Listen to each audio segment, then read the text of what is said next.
Alguns dias atrás, que tudo que eu for fazer eu tenho que pregar o Evangelho. Amém? A gente precisa pregar o Evangelho, porque o Evangelho é poder de Deus para salvar. Sim ou não? Aí você pensa assim, puxa, mas eu já ouvi o Evangelho, tanto é que eu estou aqui. Mas meu irmão, o Evangelho é para você todos os dias. É para o crente também. Sim ou não? Porque se você não permanece no Evangelho, você pode se afastar e se enganar e achar que está bem com Deus, mas não está. Porque o Evangelho é que nos mantém. E saber o que é o Evangelho é que nos mantém e nos ajuda até mesmo a pregar para os outros. Sim ou não? Então, é isso que eu quero conversar com você, sobre o tesouro do Evangelho. Então, fala comigo assim, tesouro do Evangelho. Não sei se está certo o português, mas o que eu quero dizer com isso? Eu quero dizer que o Evangelho de Deus é um tesouro. Amém?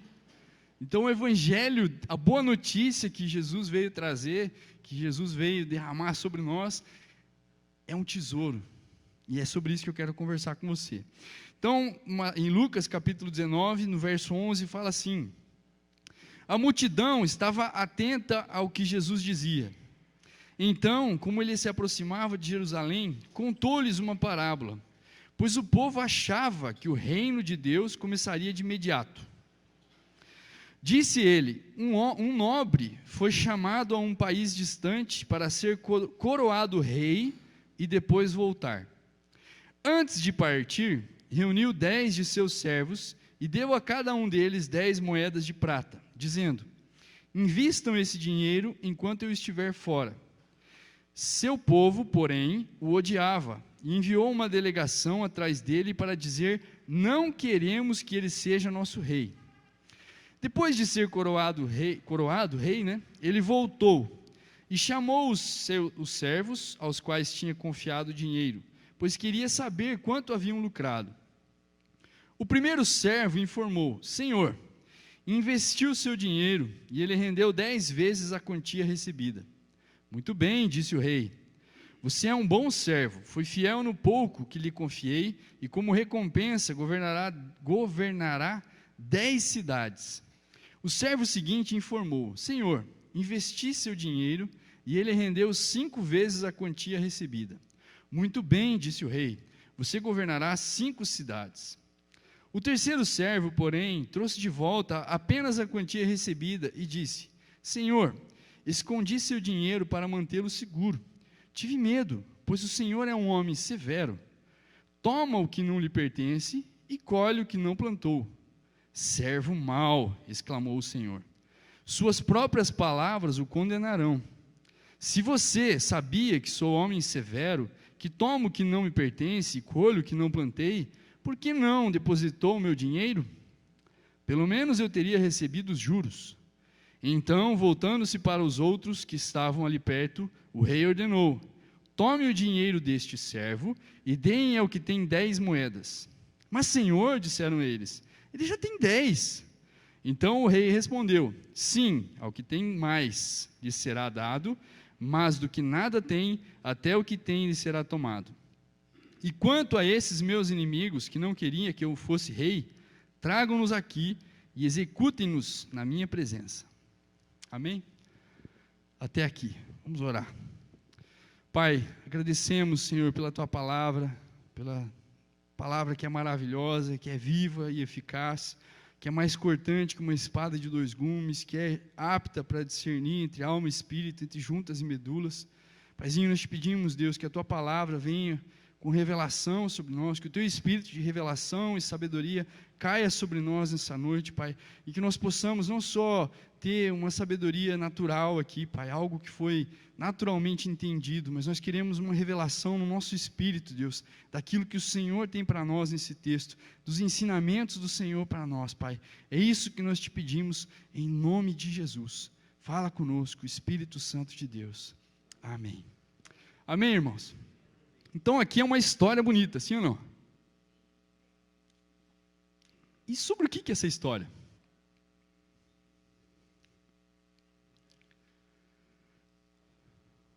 Dracmas, que mais? Sobre quem será que Jesus está falando nesse texto?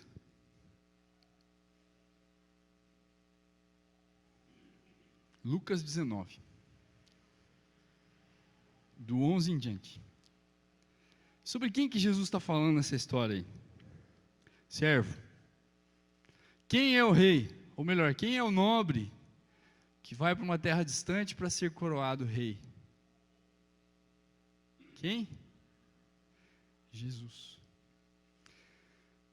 Jesus é o nobre que vai para uma terra distante para ser coroado e depois vai voltar. Amém? Então essa história, essa parábola aqui, nada mais é do que o que Jesus fez por nós e vai fazer e vai se completar. Então aqui Jesus está ensinando o quê? Primeiro que ele era nobre, por quê? Filho de Deus. Amém? Filho do dono de todas as coisas, filho do rei, e ele mesmo rei. E aí ele fala que ele vai ser coroado rei. Essa música que a gente cantou é baseada no Salmo, né? Para que entre o Rei da Glória. Quem é este, o Rei da Glória? O Senhor forte e poderoso. Quem é ele? Jesus é o Rei da Glória. Que entrou nos céus para ser coroado rei. Por quê? Porque ele conquistou um reino aqui na terra, através da sua morte. Amém? Então Jesus conquistou o reino aqui, mas ele recebe a coroa no céu. E ele vai voltar. Só que antes dele voltar, porque aqui ele fala assim, que havia uma multidão ali que pensava que o reino de Deus ia começar de imediato. Ou seja, que a partir daquele momento que Jesus entrasse em Jerusalém, né, todo mundo ia entrar em guerra ali, pegar a espada e começar a matar gente, e o reino de Deus, o reino de Jesus ia ser estabelecido na força. As pessoas estavam pensando isso, sim ou não? Elas quando Jesus entrou em Jerusalém, jogaram as palmas e tal, existia uma expectativa das pessoas de que ele começasse a reinar e livrasse eles do Império Romano. Mas Jesus não ia fazer nada disso. Antes de Jesus voltar para reinar, ele precisava conquistar esse reino definitivamente. Como? Por meio da cruz. Só que Jesus falou, olha, ele contou essa história e falou para eles assim, esse rei, ou melhor, esse nobre, ele distribuiu tesouros, os seus tesouros para os servos. Sim ou não? Aí você fica pensando, será que Jesus está falando de dinheiro aqui? O que será? Qual é a coisa mais preciosa que Jesus tem? Que Jesus ama de paixão? Vidas. Né? Nós. Então aqui Jesus está falando para esses servos, nessa parábola, que ele distribuiu para esses servos a sua riqueza. Só que ele não esperava a riqueza ir de volta, sim ou não? O que ele esperava em troca? O juro, o lucro. Então, na minha mente, o que eu penso a respeito disso aqui, o que eu comecei a meditar sobre isso, é que esse tesouro que Jesus está falando que o nobre deixou, a gente pode comparar ele perfeitamente com o Evangelho.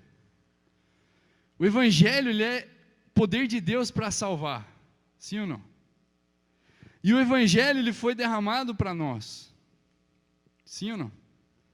Nós somos fruto do Evangelho. A gente está aqui hoje porque a gente ouviu o Evangelho, alguém pregou para a gente viu na internet, a gente viu de alguma forma, a gente entendeu o Evangelho e hoje está aqui.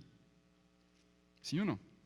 Então todos nós estamos dentro desse quadro aqui. Nós somos um dos servos. Ou a gente é o servo que recebeu 10, ou melhor, todos aqui na minha versão receberam 10. Mas ou a gente é o servo que lucra 10, ou a gente é o servo que lucra 5, ou a gente é o servo que não lucra nada. Um desses três a gente é. Aonde a gente está? Essa é a questão. Jesus, ele derramou, ele depositou um tesouro dentro de nós, o Evangelho de Deus. E esse Evangelho, ele tem que ser multiplicado. Sim ou não? Jesus falou, vão e façam discípulos. Não é para você ficar parado, não é para você esconder aquilo que você recebeu. E aqui a gente vê que um deles, ele esconde aquilo que recebeu. E tem uma versão que fala, quem tem a versão aí que fala assim, que o terceiro servo, escondeu a mina num lenço. Alguém tem essa versão? No lenço.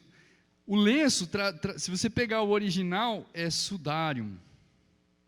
E era um lenço usado para cobrir o rosto de um defunto. Ou seja, para algumas pessoas o evangelho só serviu para ela. E olha lá ainda. Porque nem ela recebeu direito o evangelho. Porque o evangelho, como sendo o poder de Deus, ele não deixa a gente parado. Sim ou não? Não tem como a gente ficar parado com o evangelho. A gente tem que contar essa boa notícia. Não é uma boa notícia que a gente recebeu? Só que às vezes a gente não está conseguindo entender essa boa notícia. Porque se a gente entende, a gente vai fazer muita diferença. A Bíblia fala que os discípulos, em cerca de 2 anos, tinham evangelizado toda a Ásia. Ah, mas naquela época a Ásia era menor. Com certeza, devia ter muito menos pessoas. Mas eles fizeram tudo isso a pé. Ou no lombo de uma mula, de um burro, sei lá. De barquinho. Isso é sensacional. Mas por quê? Qual é a diferença? Aqui a gente vê que um deles, o primeiro, ele multiplicou 10 vezes aquilo que ele tinha recebido. O outro multiplicou 5 vezes aquilo que ele tinha recebido. E o outro preferiu esconder, guardar. Muitas vezes a gente está com um entendimento errado de que ser grande é ruim. Só que Jesus falou para os discípulos que queriam ser grandes o quê? Aquele que quer ser grande, sirva. Então, quando você fala que você não quer ser grande, você está falando, não quero servir. Tá bom só para mim. Só o que eu tenho já basta. Eu não preciso servir. Só que eu não quero ser grande, né? Eu não quero me incomodar. Tá bom assim do jeito que eu vou de domingo, vou na minha célula, faço as minhas obrigações. Mas a gente se engana, porque às vezes a gente está vivendo uma vida religiosa e parou de entender o Evangelho de Deus. Porque o Evangelho é poder de Deus para salvar. Amém? E se ele está dentro de nós, a gente precisa, de alguma forma, esse Evangelho tem que fazer alguma coisa aqui dentro. Não existe a cruz, o Evangelho, o sofrimento de Jesus, não tem como chegar na nossa vida e não causar nenhum impacto. Se não está causando um impacto na minha e na sua vida, é porque tem alguma coisa errada. Não é o Evangelho que está errado. É como a gente está recebendo que está errado. Eu li um livro uns dias atrás aí do Bill Johnson, é o poder transformador de uma mente, não lembro agora o resto, mas é mais ou menos isso. Isso, a Júlia está lendo o livro agora. E esse livro é sensacional, porque ele fala algumas coisas, ele lembra a gente de algumas verdades que estão escritas na Bíblia, mas que às vezes a gente deixa de viver. Por quê? Porque a gente cai na mesmice. A gente cai no, não, tá bom assim. Acho que cura não é para mim, eu não tenho dom de cura. Mas irmãos, todos os discípulos curaram. Todos os discípulos. Não, mas eu não tenho dom de cura. Não, mas Jesus falou que é para todo mundo. Estes sinais acompanharão aqueles que creem, né? Então, só que aí existe uma coisa, às vezes a gente quer buscar a unção, não, preciso primeiro buscar unção, para depois sair e derramar sobre as pessoas. Está errado. É enquanto eu sirvo as pessoas, é que Deus vai derramar sobre mim. Só que eu não posso me esquecer que, em primeiro lugar, eu preciso ministrar a Deus. Ou seja, o meu tempo com Deus não está fora disso. Em primeiro lugar, eu preciso ministrar a Deus, receber de Deus, mas não que eu precise ficar buscando a unção, não, porque eu tenho que buscar a unção de cura, porque se eu não tiver unção de cura, eu vou orar pelas pessoas e não vai acontecer nada. Não, enquanto você adora a Deus, serve a Deus, e você vai, e você anda, e você caminha, e você serve, Deus vai derramar através de você. Só que se a gente fica parado, o que acontece? Nada. Não é? Nada acontece. Se eu não me disponho, eu vou contar um testemunho. ainda não conseguia trazer a pessoa para cá, mas para Jesus, né? Que é mais importante. Mas na segunda-feira a gente deixou as crianças no Castelos e Coroas e foi passear no passeio São Carlos lá, né? Aí a gente estava lá, a Julie falou, não, eu quero comer num tal lugar lá. Beleza, a gente foi lá para experimentar. A gente, assim, não tá gravando, não vou falar então. Mas a gente comeu e tal, né? Mas enquanto a gente ia pagar, a gente começou, na verdade a gente estava escolhendo, a gente começou a brincar com o caixa ali, né? Com o cara que estava atendendo a gente. Aí eu lembrei da palavra que o pastor Léo trouxe no domingo. E o pastor falou que a gente precisava fazer o quê? Os discípulos, eles foram lá, e quando eles voltaram só com a comida, com essa sacola cheia de comida, o que aconteceu? Jesus ficou furioso, vocês não entenderam nada. Eu não pedi para vocês ir lá só comprar comida. Eu queria que vocês voltassem com uma galera junto. E eu lembrei disso e eu falei para o cara, você já ouviu o evangelho hoje? Aí ele, não, por que você está falando isso? Já quase começou a chorar ali, né? Meu Deus do céu, o que está acontecendo? Os campos estão brancos mesmo. E aí eu falei para ele do evangelho, e ele falou, cara, eu precisava ouvir isso e tal. Daí eu peguei o contato dele, e estamos trocando mensagem, ficamos uma semana trocando mensagem, e ele folga no domingo. Só que hoje, por uma série de coisas que aconteceu, não deu para eu passar na casa dele para trazer ele para o culto. Mas eu estou tentando. Mas uma palavra, sabe? Você já ouviu o evangelho? A pessoa já fica, tal. E eu falei ali, e eu fiz isso algumas outras vezes, em alguns outros lugares que a gente foi, e eu recomendo, a gente precisa fazer isso. E assim, à medida que a gente vai fazendo, a gente vai ficando mais cara de pau. No começo não é fácil, todo mundo treme na base, mas à medida que a gente vai fazendo, a gente vai perdendo a vergonha, a gente vai vendo que Jesus está conosco. Amém? E enquanto a gente vai, o Espírito Santo vai derramar e vai nos usar. Se a gente tiver uma vida de oração e leitura da palavra. Tem até uma musiquinha, né? Se você quer crescer, como é que é? Eu não lembro da letra. Mas, leia a Bíblia e faça a oração. Faça a oração. Faça a oração. Não é isso? Leia a Bíblia e faça a oração, se quiser crescer. É mais ou menos isso. Então, você tem que ler a Bíblia, você tem que fazer oração se você quer crescer em Deus. E enquanto isso, você caminha. Amém? A gente faz alguma coisa para o Senhor. Porque senão a gente vai ser como esse servo mau. A gente vai ter escondido o tesouro. Agora, veja bem, aqui nessa passagem, é interessante que o servo que escondeu, ele tinha uma visão do Senhor dele, que ele era um senhor mau, severo, não mau, mas severo, que colhia onde não tinha plantado, não é? E o que mais? Vê aí, que eu já mudei a passagem aqui. Voltei aqui. Servo mau, exclamou, não antes. Se você sabia, suas próprias palavras o condenam. Se você sabia que eu sou homem severo, tomo o que não me pertence e colho o que não plantei. Agora, aí é que eu fico encanado às vezes, né? Por que esse cara pensou isso de Deus? Eu não me conformo com isso, sabe? Porque aqui a gente vê claramente que está falando de quem que é o rei? Jesus. Você vê Jesus como alguém que colhe onde não planta? Não. Então, o que está estranho aí? Olha só o que está falando aqui em Marcos, não precisa abrir, mas só presta atenção na palavra. Marcos capítulo 4, versículo 24, fala assim: então acrescentou, prestem muita atenção ao que vão ouvir. Com o mesmo padrão de medida que adotarem, vocês serão medidos, e mais ainda lhes será acrescentado. Pois ao que tem, mais será dado, mas do que não tem, até o que tem lhe será tirado. Ou seja, a mesma medida que eu tenho, que eu faço, da mesma forma que eu meço alguém, eu vou ser medido. Então, da mesma forma como esse servo mediu o Senhor, ele foi medido. E ainda mais. E aquele que tem vai receber mais, e aquele que não tem, até o que tem vai ser tirado.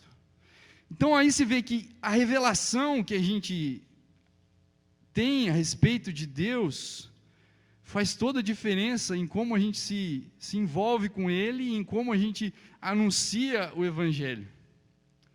Por isso que é extremamente importante como a gente vê Deus. E aí entra a questão que o Evangelho, ele não é só uma boa notícia, mas é uma boa notícia que nos transforma e nos dá uma nova maneira de enxergar as coisas. Sim ou não? Jesus, ele veio ao mundo e quando ele ensinou, ele transformou a maneira daquelas pessoas pensarem. Eu estou lendo um livro que chama O Reino de Ponta Cabeça. Jesus, ele veio para anunciar um reino totalmente de ponta cabeça em relação ao reino que existia. O reino que existia, e ele, no escritor, no livro, ele conta que na época que Jesus vivia, existia só duas classes sociais. Os muito pobres e os muito ricos.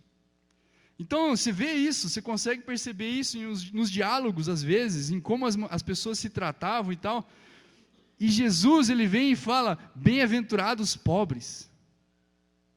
Aí você fica, aquilo quebrou no meio, aquela sociedade que era rica, que a maioria era rica, principalmente os religiosos, os fariseus, os saduceus, eram homens ricos, né, que enganavam o povo, faziam longas orações para comer bastante comida na casa dos outros, enganavam, judiavam do povo, oprimiam o povo, e Jesus vem e anuncia uma coisa totalmente diferente. Então o Evangelho, ele muda a nossa maneira de ver as coisas, ele tem que mudar a nossa maneira de ver as coisas, e se a gente não mudar a nossa maneira de ver, a gente não vai conseguir desfrutar de tudo aquilo que Jesus conquistou por nós na cruz. Amém? Agora avança comigo aí em 2ª carta aos Coríntios.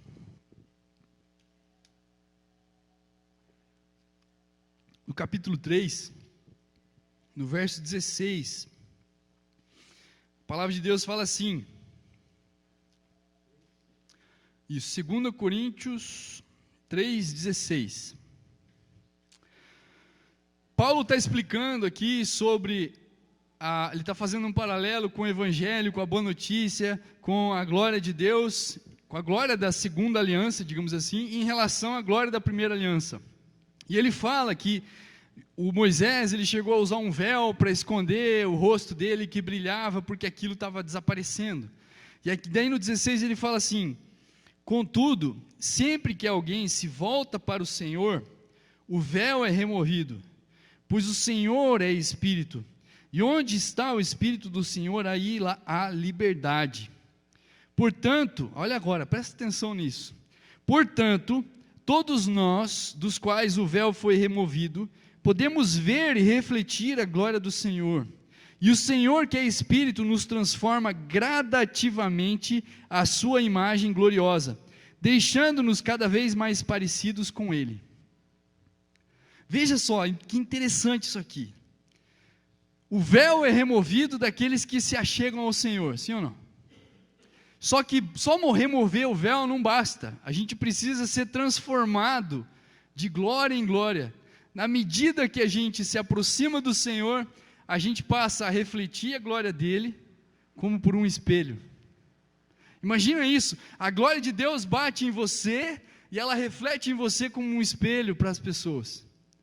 Você sabe por que a lua aparece? Ela reflete a luz do sol. Ela não tem luz própria.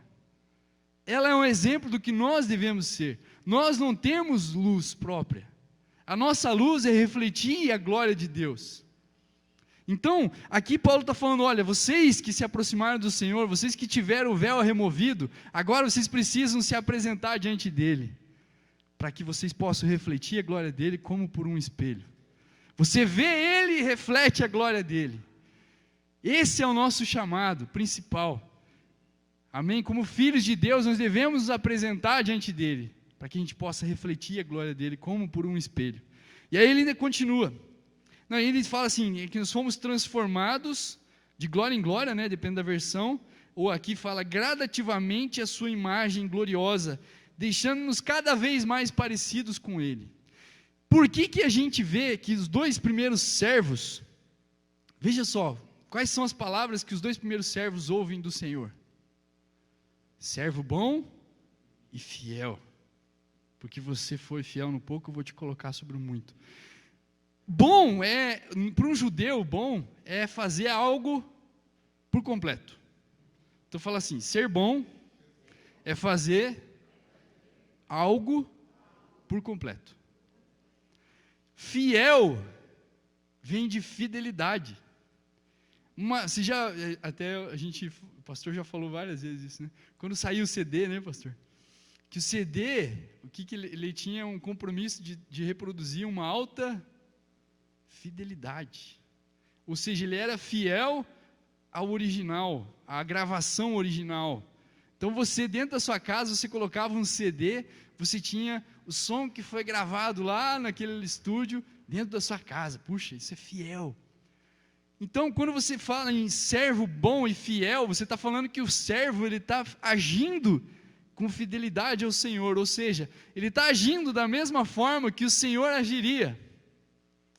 Então, se aquele senhor tivesse aquele dinheiro, ele faria aquilo que aqueles servos fizeram, ele multiplicaria daquela mesma forma. Mas por que aqueles servos fizeram? Porque eles entenderam que eles tinham que ficar parecidos com o Senhor. Então, à medida que eu e você temos o nosso rosto desvendado, porque nós conhecemos a verdade do Senhor, nós precisamos nos apresentar diante dele, para que a gente seja transformado de glória em glória e fique cada vez mais parecido com Jesus. E à medida que a gente fica mais parecido com Jesus, a gente passa a refletir mais ainda a glória do Senhor para as pessoas. Porque as pessoas, elas não vão buscar Deus. O mundo não quer nem saber de Deus.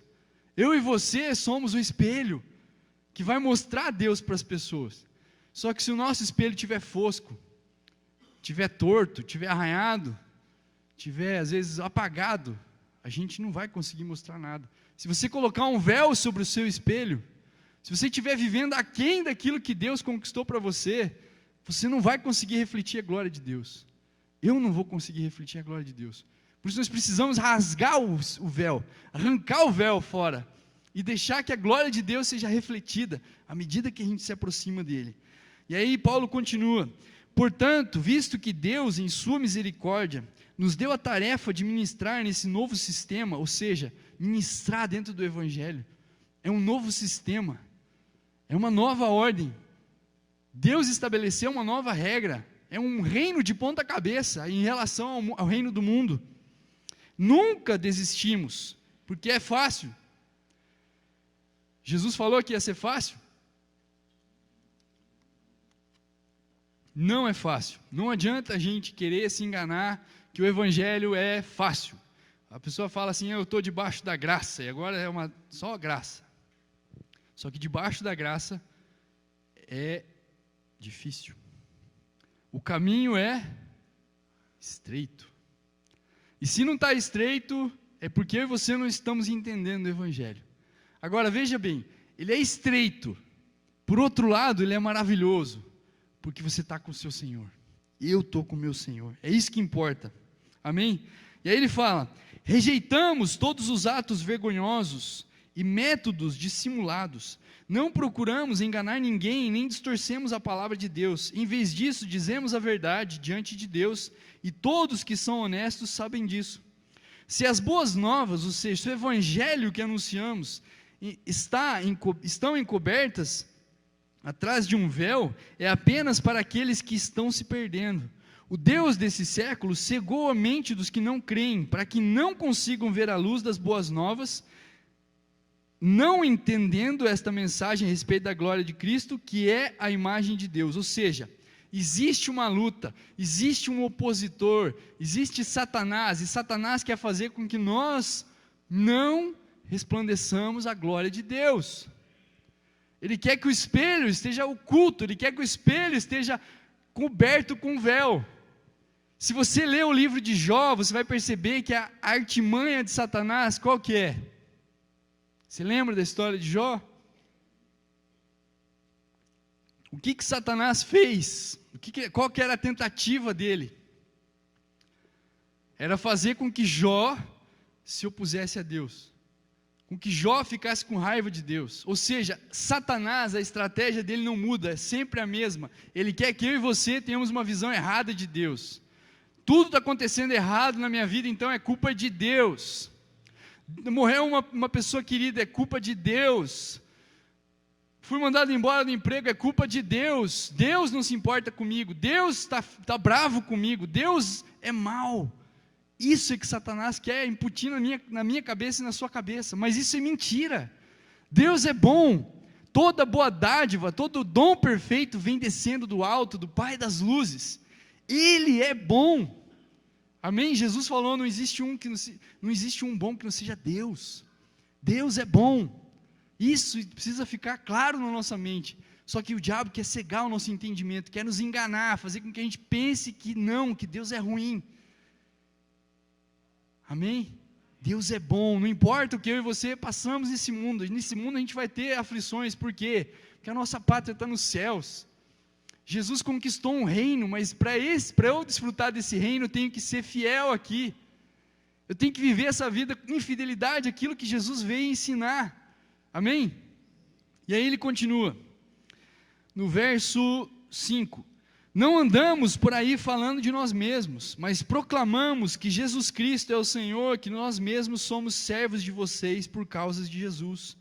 Pois Deus que disse, haja luz na escuridão, e quem brilhou em nosso coração, para que conhecêssemos a glória de Deus na face de Jesus Cristo.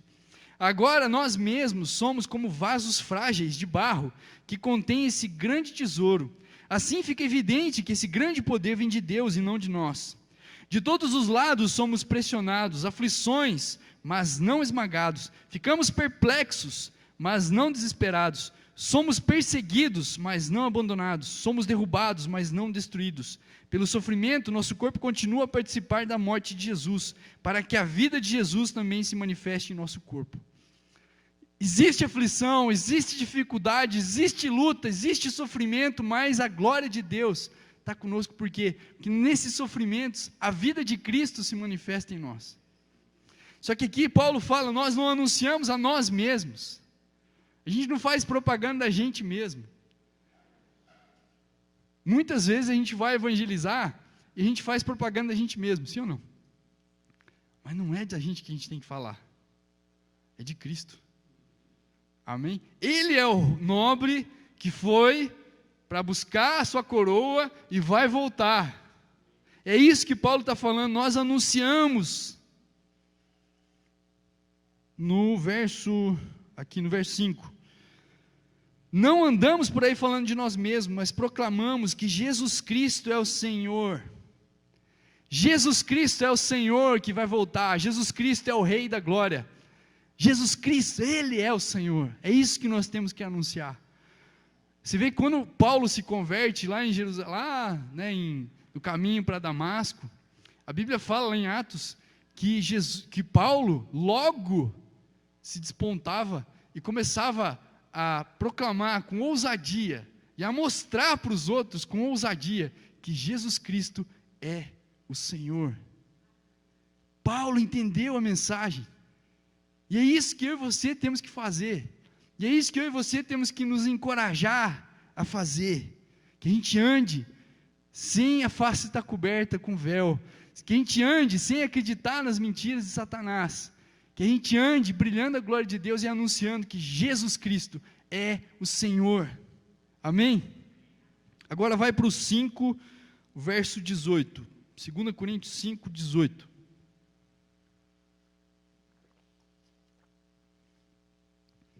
E tudo isso, ou seja, tudo isso que ele falou antes, depois você lê, mas alguma coisa a gente falou aqui, depois você lê a carta inteira, ele fala assim, e tudo isso vem de Deus, aquele que nos trouxe de volta para si, por meio de Cristo, e nos encarregou de reconciliar outros com Ele, pois em Cristo, Deus estava reconciliando consigo o mundo.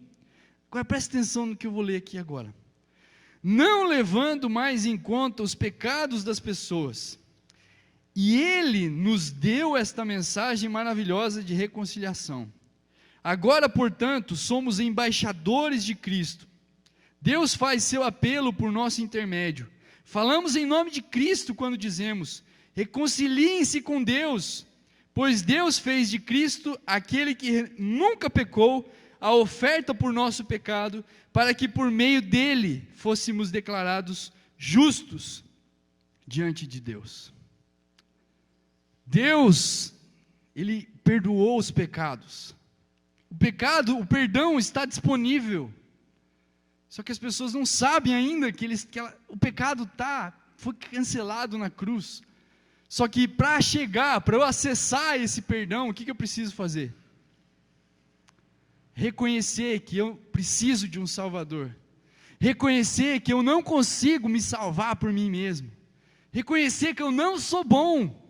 E eu nem preciso ser bom para agradar a Deus.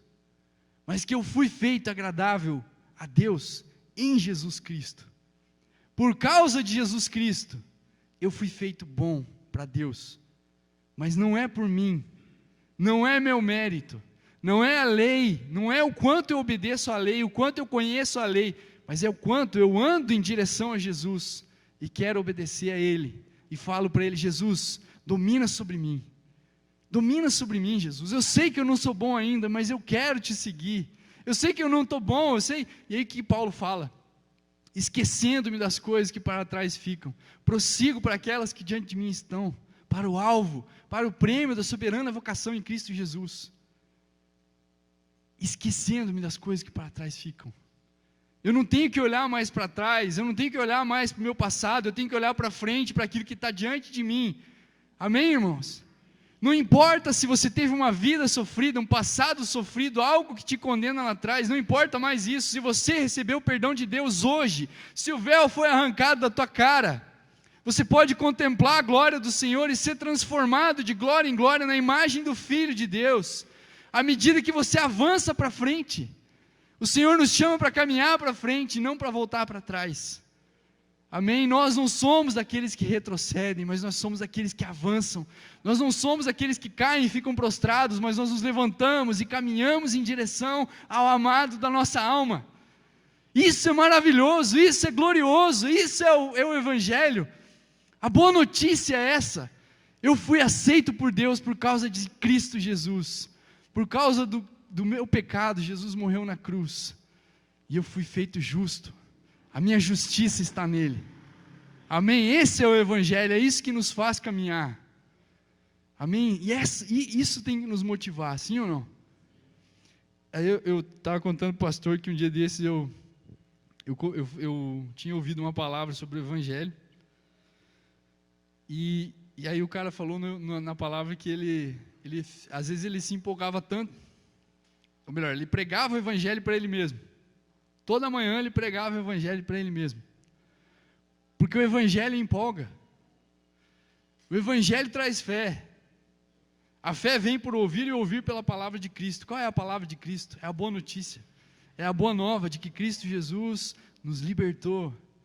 Cristo Jesus é o nosso Rei. E aí eu estava empolgado com isso, e eu estava tomando banho, Davi junto comigo lá, e eu comecei a falar: Davi, vamos pregar o Evangelho, Davi. Vamos pregar o Evangelho. O que é o Evangelho, Davi? Aí ele começou: o Evangelho, o que nos deu? Eu falei: cara, é a boa notícia. Daí ele falou: é a boa notícia, papai, e tal. E daí a gente começou a se empolgar, a gente começou a gritar, dar berro no banheiro lá, e no chuveiro, e gritando que Jesus morreu pelos nossos pecados, nós somos feitos aceitos por Deus, no amado, que é Cristo Jesus, não depende de nós. E aquilo foi gerando uma alegria dentro de nós no banheiro ali, que a Júlia depois até perguntou por que a gente estava gritando tanto. Mas o Evangelho é empolgante. E o que aconteceu? No dia seguinte ele veio contar que tinha falado do Evangelho para um amiguinho. Vê que coisa tremenda. Ele foi lá do jeito dele e falou da boa notícia. Isso é maravilhoso, mas à medida que a gente fala, que a gente anuncia, que a gente prega para a gente mesmo, a gente não tem que ter vergonha de pregar para a gente mesmo. Quantas vezes a gente acorda desanimado? Puxa, amanhã é segunda-feira, mas é feriado, tá? Pelo menos para mim. Para quem não é, perdão. Mas terça-feira está aí, é feriado também, né? Para quem trabalha na segunda, terça é feriado, né? Amém? Amém. Mas não é isso que tem que te trazer alegria. É o Evangelho. É a boa notícia. Amém? Que mesmo a gente tendo aflições nesse mundo, nós temos um Rei que está voltando para nos buscar. E tudo que nós fizermos aqui é para a glória dEle. É para Ele. É para receber no final: muito bom, servo, bom e fiel. Foste fiel sobre o pouco, sobre o muito eu vou te colocar. Ah, mas é errado eu pensar assim. É errado nada. Cristo Jesus aprendeu a obediência por meio daquilo que sofreu. Sim ou não? E a Bíblia fala que ele suportou tamanha oposição dos pecadores por causa do prêmio que tinha sido oferecido para ele. O prêmio que foi oferecido para Jesus fez com que ele suportasse a cruz, fez com que ele derramasse todo o sangue dele por mim e por você, porque ele sabia que aquele que fez a promessa é fiel para cumprir. E é isso que eu e você temos que pensar. Jesus é fiel para cumprir a promessa, Deus é fiel para cumprir a promessa, ainda que esteja difícil, ainda que as lutas venham, ainda que o desespero venha muitas vezes, o meu Redentor vive, e eu ainda o verei se levantar sobre a terra. Eu ainda vou ver com os meus olhos ele voltando. Ah, mas e se eu tiver morrido? Não importa, aqueles que morrerem vão ressuscitar primeiro. Amém? Se você tiver morrido, meu irmão, você vai ressuscitar primeiro e vai encontrar com ele primeiro do que eu, se eu estiver vivo. E eu acho que eu vou estar vivo. Não sei, se eu não estiver vivo também, amém, vou ressuscitar, e a gente vai ver ele, não importa, sabe? Isso é empolgante, o nosso rei vai voltar, a gente vai viver com ele eternamente, o reino dele é eterno. Se a nossa esperança no evangelho estiver só nesse mundo, nós somos o mais miserável dos homens. Foi Paulo que disse isso, mais miserável dos homens. Já pensou uma pessoa miserável?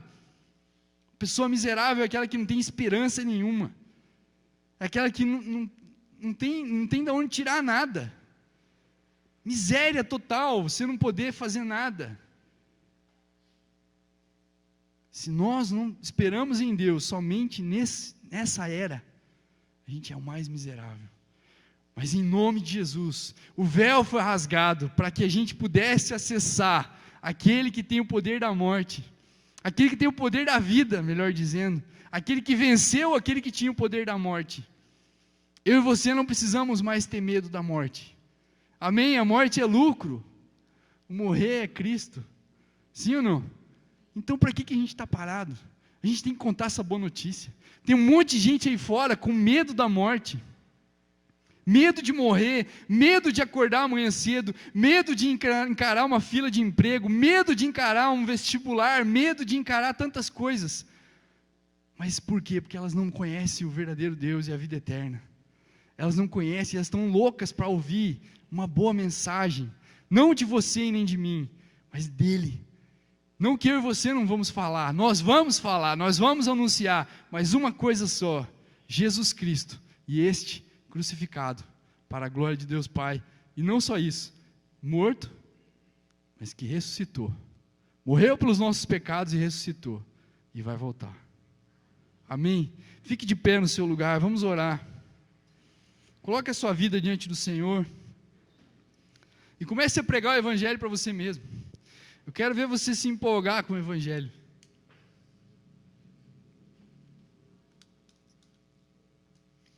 Pregue para você. Pregue para você. Fala, ainda que está difícil, o meu Redentor vive. Ainda que está difícil, eu tenho um rei que vai voltar.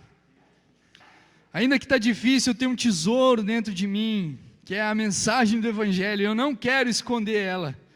Ainda que está difícil, eu posso contemplar o Rei da Glória, eu posso ver Ele e ser transformado de glória em glória na imagem do Seu Filho. Oh Deus, obrigado Senhor, porque o véu se rasgou. Obrigado Senhor, porque o Senhor nos chamou para um novo e vivo caminho. O Senhor nos escolheu, Paizinho, para que a gente vá e anuncie as grandezas, a beleza daquele que nos chamou, a beleza daquele Deus que nos escolheu, que nos amou. Pai, não deixe que a gente deixe Satanás nos enganar, de que o Senhor não nos ama, de que o Senhor não se importa conosco, porque o Senhor nos ama, e o seu amor foi demonstrado na cruz do Calvário. O sangue que foi derramado por nós na cruz do Calvário demonstra o seu amor por nós, Pai. Obrigado, Jesus, por tamanho sofrimento, por tamanha dor. Obrigado, Jesus. Senhor, nós te glorificamos, Pai, sabemos que o Senhor é tremendo, Pai, e a tua glória é maravilhosa. Ajuda-nos a enxergar, Paizinho, que a nossa leve e momentânea tribulação não se compara com o peso de glória que há de ser revelado em Ti, Jesus. Ajuda-nos a entender o Evangelho, ajuda-nos a viver essa boa notícia, Pai. Em nome de Jesus, tira o véu dos nossos olhos, Pai. Tira o véu dos nossos olhos nessa noite, Senhor, em nome de Jesus. Que nada possa nos parar, Senhor. Que nada possa nos impedir de avançar mais uma milha, de andar mais uma milha contigo, de viver o verdadeiro Evangelho, Pai. De abrir mão, de morrer para nós mesmos, morrer para a nossa vontade, morrer para aquilo que desagrada o Teu coração e que muitas vezes agrada o nosso, Pai. Senhor, nós não queremos fazer a nossa vontade, como o Senhor orou no Getsêmani, Deus. Que não seja feita a minha vontade, mas sim a Tua. Pai, em nome de Jesus, que o cálice que está disponível para nós, que a gente beba esse cálice, Deus. Que a gente não abra mão desse cálice, Senhor. Que a gente avance, Pai. Em nome de Jesus. Em nome de Jesus. Toca no nosso coração, Paizinho. Vem com Tua revelação, Pai. Que o Teu Espírito Santo de revelação e sabedoria venha sobre nós, Pai. Ajuda-nos, Senhor. Ajuda-nos, Pai. Ajuda-nos a viver o Evangelho, Pai. Ajuda-nos, Senhor. Em nome de Jesus. Em nome de Jesus. Oh, Jesus. O Senhor é bom, o Senhor é lindo, o Senhor é santo, o Senhor é vivo, o Senhor é verdadeiro. Ah, Deus, abre os nossos olhos, Pai. Abre os nossos olhos, Senhor. Em nome de Jesus, que nós te pedimos e te agradecemos.